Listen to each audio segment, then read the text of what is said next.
എൻ്റെ പേര് സബി. ഞാൻ തിരുവനന്തപുരത്ത് നിന്ന് വരുന്നു. ഞാൻ ഉടമ്പടി എടുത്തത് 2023 നവംബറിലാണ്. ഞാൻ ഉടമ്പടി എടുത്തതിൻ്റെ ഒരു മെയിൻ കാരണം എന്താണെന്ന് ചോദിച്ചു കഴിഞ്ഞാൽ, ഇത് ശരിക്കും ഞാൻ ഉടമ്പടിയിൽ വെക്കാത്തൊരു കാരണമായിരുന്നു. അത് അത്രയും പ്രശ്നങ്ങൾ, ഭയങ്കര പ്രശ്നങ്ങളാണെങ്കിൽ അത് മാത്രം ഉടമ്പടിയിൽ വെച്ചില്ല. പക്ഷേ സംഭവിച്ചത്, ഉത്തരം കിട്ടിയത് ആ ഉടമ്പടിയിൽ വയ്ക്കാത്ത ഈ കാര്യത്തിന് വേണ്ടിയിട്ടാണ്. എന്താണെന്ന് വെച്ച് കഴിഞ്ഞാൽ, എൻ്റെ വീട്ടിൽ വർഷങ്ങളായിട്ടൊന്നും ഒരു ചൂല് എന്ന് പറഞ്ഞ സാധനം തൊടാൻ പറ്റില്ല. ചൂല് തൊട്ട് കഴിഞ്ഞ് കഴിഞ്ഞാൽ ഇല്ലാത്ത പ്രശ്നങ്ങളില്ല. ചൂല് തൊടുന്നതോടെ, ചൂലിൽ ഞാൻ തൊട്ട് കഴിയുമ്പോൾ മുതൽ വീട്ടിൽ പ്രശ്നങ്ങൾ ആരംഭിക്കും. അപ്പോൾ അതുകൊണ്ട് ഞാൻ ചൂല് തൊടാറോ വർഷങ്ങളായിട്ട് പിന്നെ അച്ഛനാണ് അടിച്ചു വാരുകയും വീടെല്ലാം വൃത്തിയാക്കുകയും ചെയ്യുന്നത്. വീട് വൃത്തിയാക്കാൻ തുടങ്ങി കഴിയുമ്പോൾ മുതൽ ആദ്യം ദേഷ്യം വരും.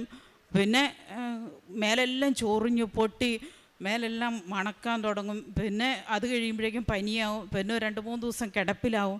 അങ്ങനെ ഒരു ബെഡ്ഷീറ്റ് മാറ്റാനോ, പണി എത്ര കൂടുതൽ ചെയ്യുന്നോ അത്രമാത്രം പ്രശ്നങ്ങളാണ് തുടങ്ങുന്നത്. അത് കഴിഞ്ഞ് പിന്നെ അത് പിള്ളേരെയാവും, പിന്നെ അത് അച്ചാനിയാവും. പിന്നെ ഞാനിങ്ങനെ കിടപ്പിലാകുന്നതുകൊണ്ട് ഞാൻ ഒന്നും ചെയ്യാൻ പറ്റില്ല. കാരണം അച്ഛൻ മാത്രമേ അത് ചെയ്യാറുള്ളൂ. എനിക്ക് ഭക്ഷണം ഉണ്ടാക്കണം. അതുകൊണ്ട് പിന്നെ ഒന്നും ചെയ്യാൻ പറ്റാതെ, ഭക്ഷണം പോലും ഉണ്ടാക്കാൻ പറ്റാതെ കിടപ്പിലാകുന്ന ഒരവസ്ഥയായിരുന്നു. അങ്ങനെ ഇരിക്കുമ്പോഴാണ് ഉടമ്പടി എടുത്തത്. ഉടമ്പടി എടുത്ത് പ്രാർത്ഥനയെല്ലാം ഞങ്ങൾ തുടങ്ങി. എല്ലാ പ്രവൃത്തികളും ഉടമ്പടി പ്രകാരമുള്ള നിബന്ധനകളെല്ലാം ഞങ്ങൾ പാലിച്ചാണ് ചെയ്തുകൊണ്ടിരുന്നത്. ചെറിയ ചെറിയ വ്യത്യാസങ്ങളെല്ലാം വരാൻ തുടങ്ങി. അത് കഴിഞ്ഞപ്പോൾ ഞങ്ങൾക്ക് തോന്നി പെട്ടെന്നൊന്ന് വീട് മാറണം തോന്നി. ഞങ്ങൾ വീടൊന്ന് മാറാൻ വേണ്ടിയിട്ട്, വർഷങ്ങളായിട്ടുള്ള പ്രശ്നങ്ങളാണെങ്കിൽ ഒറ്റയ്ക്കുള്ള വീട്ടിൽ ഞങ്ങൾ താമസിച്ചുകൊണ്ടിരിക്കുന്നത്. അപ്പോൾ വീട് മാറാൻ വേണ്ടി ഞങ്ങൾ പ്രാർത്ഥിക്കാൻ തുടങ്ങി. ഒരു 1.5-2 വർഷത്തോളം ഞങ്ങൾക്ക് വീടേ കിട്ടുന്നില്ല. എവിടെ വീട് അന്വേഷിച്ച് ഒറ്റയ്ക്ക് തന്നെ ഞങ്ങൾക്കൊരു വീട് കിട്ടണം. അല്ലാതെ ഞങ്ങളുടെ വേറെ റെൻറ്റിന് കൊടുക്കാനുള്ളത് അത്ര പണമില്ലായിരുന്നു. അപ്പോൾ ഞങ്ങൾ ഒറ്റയ്ക്ക് വീട് അന്വേഷിച്ചു.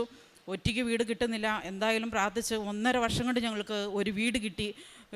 ഞങ്ങൾ താമസം മാറാൻ വീട് കിട്ടിക്കഴിഞ്ഞപ്പോൾ ഞങ്ങൾ വീട്ടിൽ താമസിച്ചുകൊണ്ടിരുന്ന ഉടമസ്ഥനോട് പറഞ്ഞു, ഞങ്ങൾക്ക് പൈസ തന്നെ, ഞങ്ങൾക്ക് വീട്ടിൽ നിന്നൊന്ന് മാറണമെന്ന് പറഞ്ഞു. അപ്പോൾ ആദ്യം അയാൾ കുഴപ്പമില്ല, നിങ്ങൾ എപ്പോൾ വേണമെങ്കിലും ചോദിച്ചാൽ പൈസ തരാമെന്ന് പറഞ്ഞു. അത് കഴിഞ്ഞ് കുറച്ച് പൈസ രണ്ടാമത് ഒരാഴ്ച ഇങ്ങനെ വൈകാൻ തുടങ്ങി, ഒരു മാസങ്ങൾ വൈകാൻ തുടങ്ങി. പൈസ ചോദിക്കുന്നതനുസരിച്ച് പിന്നെ ഇയാൾ ശരിക്കും പറഞ്ഞു കഴിഞ്ഞാൽ ഞങ്ങളെ വല്ലാത്ത ഒരു, എന്താ പറയുക, ഞങ്ങളെ വല്ലാത്ത ഒരു ഉപദ്രവം. ഞങ്ങളെ കണ്ടു കഴിയുമ്പോഴേക്കും ഒരു ഭയങ്കര ഒരു സിംഹം പോലെ ആകാൻ തുടങ്ങി. ഞങ്ങളുടെ അടുത്ത് ബിഹേവ് ചെയ്യാൻ തുടങ്ങി. ഞങ്ങൾക്കൊന്നും പറയാൻ പറ്റില്ല. ദൈവത്തെ മാത്രം, ആ പൈസയ്ക്ക് വേണ്ടി ദൈവത്തെ ആശ്രയിക്കാമെന്നല്ലാതെ വേറൊരു വഴിയില്ല. വേറൊരു നിയമവശം നോക്കിയിട്ട് ഒന്നും ഒരു കാര്യമില്ല. അതിനും ഞങ്ങൾ മാതാവിനോട് കരഞ്ഞ പ്രാർത്ഥന തുടങ്ങി. മാതാവ്, ഞങ്ങൾ ഇതിനകത്തൊന്ന് രക്ഷിക്കണം. പ്രശ്നങ്ങൾ ഓരോ ദിവസവും ഭയങ്കരമായിട്ട് വഷളായി. എനിക്ക് വീട്ടിലുള്ള ഒരു വീടൊന്നും മാറണമെങ്കിൽ വീട്ടിൽ നിന്ന് ഒരു സാധനത്തിൽ പോലും എടുത്ത്, ഒരു ഡെപ്പ പോലും എടുത്തൊന്ന് തുടച്ച് മാറ്റി വയ്ക്കാൻ പറ്റില്ല. അപ്പോഴേക്കും വേദന ഇളകാൻ തുടങ്ങി. വേദന എന്ന് പറഞ്ഞാൽ ഭയങ്കര വേദന. ഓരോരുത്തർക്കും മാറി മാറി വേദന എടുക്കുന്ന. കുറച്ച് നേരം ഒരു പണിയെടുത്ത് കഴിയുമ്പോഴേക്കും പിന്നെ ഈ പ്രശ്നം മാറി പോയി കുളിക്കണം. അങ്ങനെ അച്ഛനാണെങ്കിൽ കുളിച്ച് മടുത്തു. ശരിക്കും പറഞ്ഞാൽ പനി പിടിച്ചിട്ട് എണിക്കാൻ വയ്യാതെ, ശരീരം ആസകലം വേദനയും, എന്ത് ചെയ്യുമെന്ന് അറിയാത്ത വല്ലാത്തൊരവസ്ഥയിൽ അങ്ങ് ഗതി കെട്ടു. അങ്ങനെ അപ്പോഴാണ്, ആ സമയത്താണ് എനിക്ക് അഖണ്ഡ ജപമാല റാലി വരുന്നത്. അങ്ങനെ ഒക്ടോബർ 25-ാം തീയതി മാതാവ് ഒരു ഡേറ്റ് തന്നു. അങ്ങനെ അഖണ്ഡ ജപമാല റാലിക്ക് ഞങ്ങൾ വന്നുകൂടി. വളരെ കഷ്ടപ്പെട്ടാണ് വന്നുകൂടി ഞങ്ങൾ ചെന്നു. അത് കഴിഞ്ഞ് ഒരു 1.5 മാസം കഴിഞ്ഞപ്പോഴേക്കും ഞങ്ങൾക്കൊരു സമാധാനം കിട്ടി തുടങ്ങി. അപ്പോൾ ഓരോരുത്തരും ഒറ്റയ്ക്ക് പിന്നെ വരും, അവർ തിരിച്ചു പോകും, ഓരോരുത്തരും വരും, തിരിച്ചു പോകും. ഞങ്ങൾക്ക് മനസ്സിലായി പൈസ കിട്ടൂല. അങ്ങനെ എന്തായാലും അഖണ്ഡ ജപമാല റാലി കൂടി കഴിഞ്ഞതിന് ശേഷം ഒരാൾ വന്നു. ഞങ്ങൾക്ക് പൈസ, അത് പെട്ടെന്ന് ഒരാൾ ഒറ്റയ്ക്ക് വന്നു. ഇയാൾ വളരെ സമാധാനമായിട്ട് തന്നെ ഞങ്ങൾക്ക് പൈസ തന്നു. പെട്ടെന്ന് പൈസ തന്നു. ഞങ്ങൾക്ക് വീട് മാറാൻ പറ്റി. ഞങ്ങൾ ഈ 2025 ഡിസംബർ 1-ാം തീയതി ഞങ്ങൾ വീട് മാറി ഒരു പുതിയ വീട് തന്നെ മാതാവ് തന്നു. അത് ഞങ്ങൾ കുറേ വീടുകൾ പോയി കണ്ടു. ഒരു വീട് ഞങ്ങൾക്ക് ശരിക്കും പറഞ്ഞാൽ കിട്ടില്ലായിരുന്നു. കാരണം ഏത് വീട് നോക്കിക്കഴിഞ്ഞാൽ ഞങ്ങൾക്ക് താമസയോഗ്യമല്ലാത്ത ഒരു സ്ഥലമായിരുന്നു. ഒരു പള്ളിയില്ല. അങ്ങനെ ഒരു അവസ്ഥയായിരുന്നു. കൃത്യം പള്ളീൻ്റെ അടുത്ത് തന്നെ മാതാവ് പ്രാർത്ഥിച്ച് ഒരു വീട് തന്നു. പള്ളിയിൽ പോകാൻ പറ്റി. ആ വീട്ടിൽ ഞങ്ങൾ 2 മാസമായി ഇപ്പോൾ താമസം തുടങ്ങിയിട്ട്.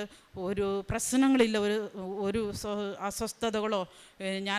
എനിക്കെല്ലാം ചെയ്യാൻ തുടങ്ങി.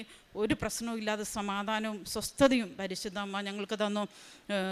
ഇത്രയും വലിയ ഈ വർഷങ്ങളായിട്ട് ഞങ്ങൾ അനുഭവിച്ചു കൊണ്ടിരുന്ന ഈ പ്രശ്നത്തിൽ നിന്ന് ഞങ്ങളെ വിടുവിച്ച പരിശുദ്ധ അമ്മയ്ക്കും കർത്താവിനും 1000 നന്ദി പറയുന്നു. പിന്നെ ഞാൻ കാരുണ്യപ്രവൃത്തി ക്യാൻസർ സെൻ്ററിൽ പോകും, അവിടെ പൈസ കൊടുക്കും.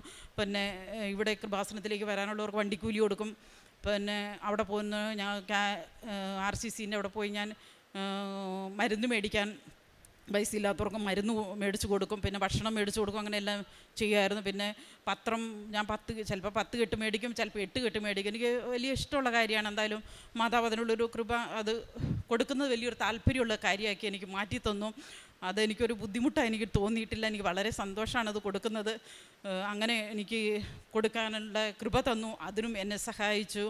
ഇത്രയും വലിയ അനുഗ്രഹം വർഷങ്ങളായിട്ട് അനുഭവിച്ചുകൊണ്ടിരുന്ന ഈ പ്രശ്നത്തിൽ നിന്ന് വിടുവിച്ച പരിശുദ്ധ അമ്മയ്ക്കും മാതാവിനും വീണ്ടും വീണ്ടും 1000 നന്ദി പറഞ്ഞുകൊണ്ട് എൻ്റെ സാക്ഷി നിർത്തുന്നു.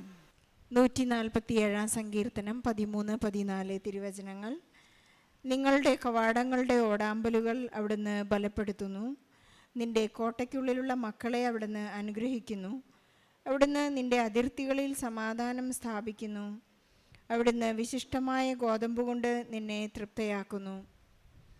സബി ജീവിത പങ്കാളിയോടൊപ്പം പ്രത്യക്ഷീകരണ സാക്ഷികളായി ഈ അൾത്താരയിൽ കയറി നിൽക്കുന്നത് അവരുടെ ഒരു വലിയ ജീവിത പ്രശ്നങ്ങൾ പരിശുദ്ധ അമ്മ ചോദിക്കാതെ തന്നെ, നിയോഗത്തിൽ എഴുതാതെ തന്നെ ഉടമ്പടി പ്രാർത്ഥന ജീവിതം അവർ അനുഷ്ഠിച്ചുകൊണ്ടിരുന്നപ്പോൾ അവർക്ക് വലിയ സൗഖ്യവും സമാധാനവും സന്തോഷവും എല്ലാം സൗഭാഗ്യങ്ങളും നൽകിയതിൻ്റെ വലിയ ഒരു സാക്ഷ്യമാണ് സബി ഇവിടെ ഏറ്റുപറഞ്ഞത്. സബിയുടെ ജീവിത പങ്കാളി നൽകുന്ന ഒരു കമൻ്റ് ഇതാണ്: നമ്മുടെ ഈ കുടുംബത്തിലെ ഇത്ര വലിയ പൈശാചിക ബന്ധനത്തിന് വേണ്ടി മാറി കിട്ടുന്നതിന് വേണ്ടി നമ്മൾ എത്രമാത്രമാണ് പള്ളികളിലും നേർച്ച കാഴ്ചകളിലും വിശ്വസിച്ചുകൊണ്ട് ഒരുപാട് നേർച്ചകളും കാഴ്ചകളും ചെയ്ത് ധ്യാനങ്ങൾ കൂടി നാം പ്രാർത്ഥിച്ചത്. നമുക്കതിനൊരു ഫലമുണ്ടായല്ലോ. ഇനി ആലപ്പുഴയിൽ പോയിട്ട് വേണോ ഇതിനൊരു സമാധാനം എന്ന ചോദ്യത്തിന് പരിശുദ്ധ അമ്മ തന്നെ ഉടമ്പടിയിലൂടെ അവർക്ക് നൽകിയ വലിയ ഒരു ഉത്തരമാണ് ഇവരുടെ ജീവിതത്തിലെ വലിയ സമാധാനം. നമുക്കറിയാം, എത്ര തന്നെ പൈശാചിക ബന്ധനങ്ങളിൽ നാം അകപ്പെട്ടാലും പരിശുദ്ധ അമ്മ നമുക്ക് വേണ്ടി എടുത്തിട്ടുള്ളൊരു ജാമ്യമാണ് ഈ ഉടമ്പടി എന്ന ഈ പ്രാർത്ഥനാ പദ്ധതി. നരക സർപ്പത്തിൻ്റെ തല തകർത്ത അമ്മയെ സാത്താന് ഏറ്റവും അധികം വെറുപ്പ് തോന്നാൻ കാരണം ഈശോയിലേക്ക് അടുത്തു വരുന്ന ഏത് മക്കളെയും തടഞ്ഞു നിർത്താനുള്ള ഒരു പദ്ധതിയാണ് പിശാചിനുള്ളത്. ആരൊക്കെയാണോ ഹൃദയത്തെ വൃത്തിയാക്കി, വീടിനെ വൃത്തിയാക്കി ഈശോയിലേക്ക് അടുക്കുന്നുവോ, നാം അനുദപിച്ച് കുമ്പസാരിച്ച് ഈശോയിലേക്ക് അടുക്കുന്നുവോ, അവിടെയെല്ലാം 7 ദുഷ്ടാത്മാക്കളെ കൊണ്ടുവന്ന് നമ്മെ അസഹ്യപ്പെടുത്തുന്ന ഒരു പദ്ധതിയാണ് സാത്താൻ്റേത്. അവിടെയെല്ലാം പരിശുദ്ധ അമ്മയാണ് ഒരു തടസ്സമായി നിൽക്കുന്നത്. പരിശുദ്ധ അമ്മ നമ്മെ രക്ഷിക്കുവാൻ വേണ്ടി ഉണ്ടാക്കിയിട്ടുള്ള ഈ അൾത്താരയിൽ പ്രത്യക്ഷപ്പെട്ടുകൊണ്ട് അമ്മ 2004 ഡിസംബർ 7-ാം തീയതി ഉച്ചകഴിഞ്ഞ് 2:30 ഈ അൾത്താരയിൽ തന്നെ പ്രത്യക്ഷപ്പെട്ടുകൊണ്ട് ജോസഫ് അച്ഛനോട് പറഞ്ഞത് ദുരന്തമുണ്ടാകാൻ പോകുന്നു, പ്രാർത്ഥിക്കുക എന്നാണ്. നമ്മുടെ ജീവിത ദുരന്തങ്ങളിലെ എല്ലാ പ്രശ്നങ്ങളിലും എല്ലാ പ്രതിസന്ധികളിലും പരിശുദ്ധ അമ്മ നമ്മെ കൈക്ക് പിടിച്ച് രക്ഷിച്ചുകൊണ്ട് ഈശോയുടെ അടുത്തേക്ക് കൊണ്ടുപോകുന്നത് ഈ പ്രാർത്ഥനാ പദ്ധതിയുടെ ഒരു പ്രത്യേക ആനുകൂല്യമാണ്, അല്ലെങ്കിൽ നമ്മുടെ ഒരു നിത്യതയിലേക്കുള്ള ചവിട്ടുപടിയാണ് എന്ന് നമുക്ക് മനസ്സിലാക്കാം. ഇവരുടെ കുടുംബത്തിലുണ്ടായ എല്ലാ തകർച്ചകളിലും പരിശുദ്ധ അമ്മ ഇവർക്ക് കൂടെ നിന്ന് അവരുടെ വീട് മാറുവാനും വീട്ടിലുള്ള എല്ലാ പ്രതിസന്ധികളെയും എല്ലാ മോശമായ അഴുക്കു നിറഞ്ഞ സാഹചര്യങ്ങളെല്ലാം മാറുവാനായി പരിശുദ്ധ അമ്മ ഇവർക്ക് കൊടുത്ത വലിയ ഒരു സപ്പോർട്ട്, വലിയ ഒരു ആശ്വാസമാണ് ഈ മകളോട് ഏറ്റുപറഞ്ഞത്. നമുക്കറിയാം, പാഷൻ ഓഫ് ക്രൈസ്റ്റ് എന്ന മൂവി കാണുമ്പോൾ പരിശുദ്ധ അമ്മ സാത്താന് മുൻപ് പോകുന്നത് നമുക്ക് കാണാം. എപ്പോഴും ഈശോയെ ശല്യപ്പെടുത്താതിരിക്കാൻ, ഈശോയ്ക്ക് യാതൊരു ബലഹീനതകളും കടന്നു വരാതിരിക്കാൻ പരിശുദ്ധ അമ്മ സാത്താന് മുൻപ്, സാത്താനെ തടയുന്ന ഒരു അവസ്ഥ നമുക്ക് ആ മൂവിയിൽ കാണാനായിട്ട് സാധിക്കും. സാത്താൻ ഈശോയുടെ അടുത്തേക്ക് ചെല്ലുന്നുണ്ട്, ഉപവാസത്തിലും പ്രാർത്ഥനയിലും കഴിയുന്ന ഈശോയോട് പറയുന്നുണ്ട്, നിനക്ക് വിശക്കുന്നുണ്ടല്ലോ, നിനക്ക് ഈ കല്ലുകളെ അപ്പമാക്കി ഭക്ഷിക്കാമല്ലോ, നീ ദൈവപുത്രനാണല്ലോ, നിനക്കൊന്ന് താഴേക്ക് ചാടിയാൽ നിന്നെ ദേവദൂതന്മാർ നിന്നെ അവരുടെ കരവലയങ്ങളിൽ കാത്തു സൂക്ഷിക്കുമല്ലോ. നാം എത്ര തന്നെ പ്രാർത്ഥനയിലും ഉപവാസത്തിലായാലും നമ്മുടെ പരീക്ഷകളും പരീക്ഷണങ്ങളും നമ്മോട് കൂടെ ഉണ്ടായിരിക്കും. അവിടെയാണ് നമ്മുടെ വിശ്വസ്തതയുടെയും വിശ്വാസത്തിൻ്റെയും മാറ്റുരച്ച് നോക്കുന്നതെന്ന് ഈ സാക്ഷ്യത്തിലൂടെ നമുക്ക് മനസ്സിലാകാം. സഭയ്ക്കും കുടുംബത്തിനും ലഭിച്ച എല്ലാ ആശ്വാസത്തിനും പരിശുദ്ധ അമ്മയുടെ വലിയ സംരക്ഷണത്തിനും അവർക്ക് ലഭിച്ചിട്ടുള്ള എല്ലാ സൗഭാഗ്യങ്ങൾക്കും ഈശോയ്ക്കും പരിശുദ്ധ അമ്മയ്ക്കും നന്ദി പറയാം.